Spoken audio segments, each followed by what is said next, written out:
Welcome to the We Buy Houses podcast with our host, Brian Spitz, president of Big State Homebuyers, leading the seamless approach to real estate investing in Houston since 2005.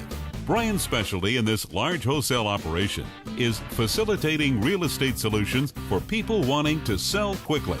Each week, we discuss the ins and outs of wholesale real estate investing and related topics by professionals who matter. And now, here's Brian.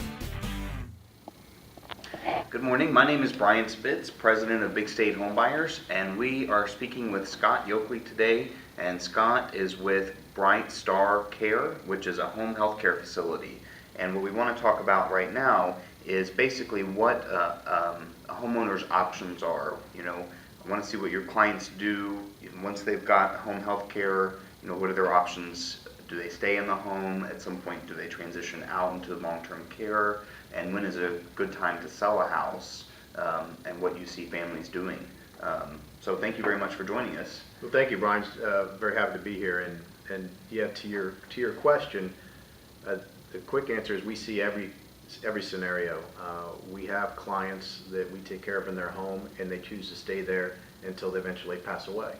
But frequently, because of medical issues, they end up going into hospitals. Sometimes they come home for a while, sometimes they don't. Frequently, they will go from a hospital to either rehab or skilled nursing facility.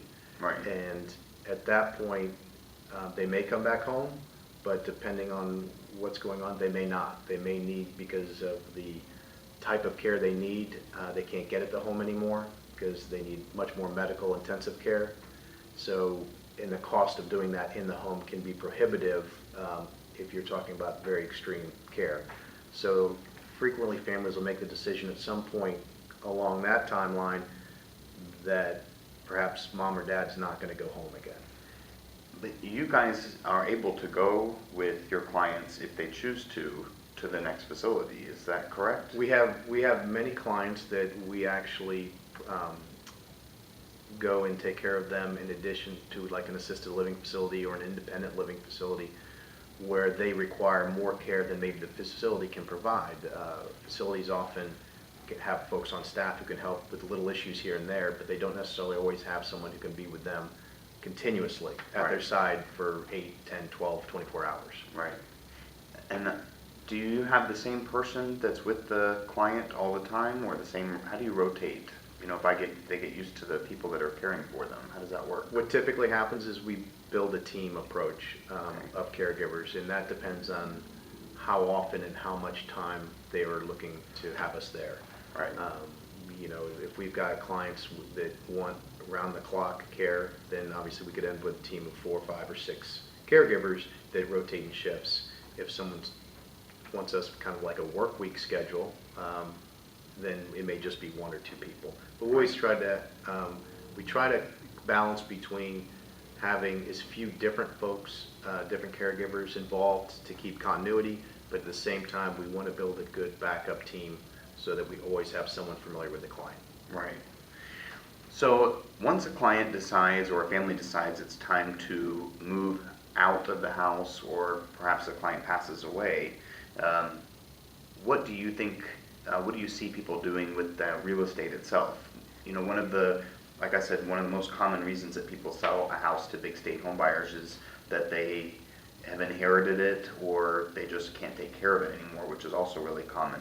And what that house becomes is really more of a burden. I mean, it's an asset, it's, you know, worth something, but, you know, it requires family members to come in and have the lawn cut and the house maintained, insurance and utilities, and then holding costs if there's a mortgage. And so for a lot of those people, it makes sense to sell a house quickly to a company like mine. But what do you see people doing? Once again, we see some pretty big extremes. Mm-hmm. We have clients that have all of these things figured out in advance. They have a plan. They know what they're going to do when mom or dad isn't coming home again. They've already got a realtor ready to go, or whatever their plan is, or one of the children already set to come in and handle the details. So we've got some clients that have it all lined up, and we've got many other clients that really have no plan, and they're so consumed with the issues going on with their parent, rightfully so, Right. that they haven't given a lot of time to it at all. And they don't really know what they're going to do, and it isn't something they really deal with until all of a sudden they have to. And what we also see is not just when the family, the individual has to go to a facility or hospital or is not coming back and leaving the house empty.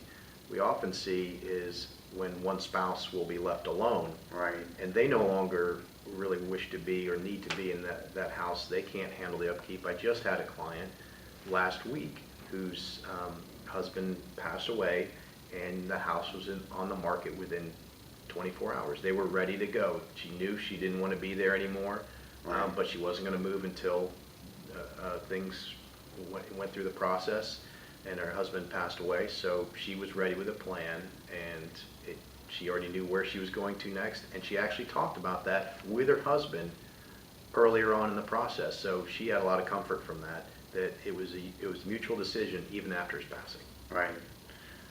Well, like I said, it's a very common reason, and I imagine, like we talked about in another tape, that you can provide contractor, or you can refer people out to people that can make the home ready and safe for someone who's going to stay in the house but is elderly, and you must get asked, I'm just curious, for referrals or for opinions about what people should do. Opinions would be a better word. What do you guys do when you're asked for an opinion on what a family should do? We do get asked for a lot of different types of resources, Right. because we tend to, especially when we're towards the end of a relationship where the client is passing or going into a facility, is they lean on us pretty heavy for a lot of things. It's a difficult time, and usually we're able to provide a lot of help. So they'll ask us questions about every kind of medical resource, and we'll try to put them in the right spot, but also everything from, as we mentioned before, making accommodations in the home. Do you know a realtor? Because all of a sudden they're having to deal with it, and a realtor is senior certified. There's some certifications in the realty business and a lot of that involves around being sensitive to the conversations and the client needs dealing with seniors. Right.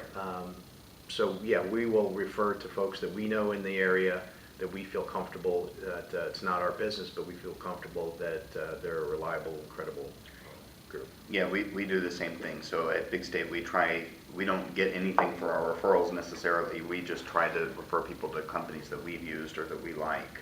But I also think it's important as a company not to go out and have a whole bunch of opinions, but just offer education and options. And from what I know about your company, I think you guys probably feel the same way. Absolutely. Every family's got a different set of circumstances. Right. And our goal is that we try to get them help. And there's certain things that we provide, but there's a lot more that we don't provide, a lot of services that fall outside of our scope. We still want them feeling comfortable contacting us, and we'll do our best to connect them. Right. I mean, it's about a full service. And so even if you say, we feel the same way, even if we can't do or fill your need, we want to be able to help you, fill it by sending you to the right people or coming up with the right suggestions. And you mentioned on your website, what's your website again? It's brightstarcare.com. You'll find information on how to prevent falls in the home and blogs about that and other topics. So really a really great resource for education for kids or people that want to look and come up with a plan for a family member. Same, you could visit bigstatehomebuyers.com and also learn more about our services, about how we buy houses quickly, and about similar topics. Actually, we offer a lot of information like this as well. Absolutely. The scope of services we provide and a variety of topics are there, and hopefully easily accessible through our website that makes it pretty easy for them. So I would welcome and encourage anybody to look there. All right. Well, again, Scott, I appreciate your time today. Thank you very much for coming by. Thank you for having me. Sure thing. You've been listening to We Buy Houses with your host, Brian Spitz, president of Big State Homebuyers. Don't forget to visit our website, bigstatehomebuyers.com, for more information on how to sell your house. We pay $500 for referrals, so tell your friends too.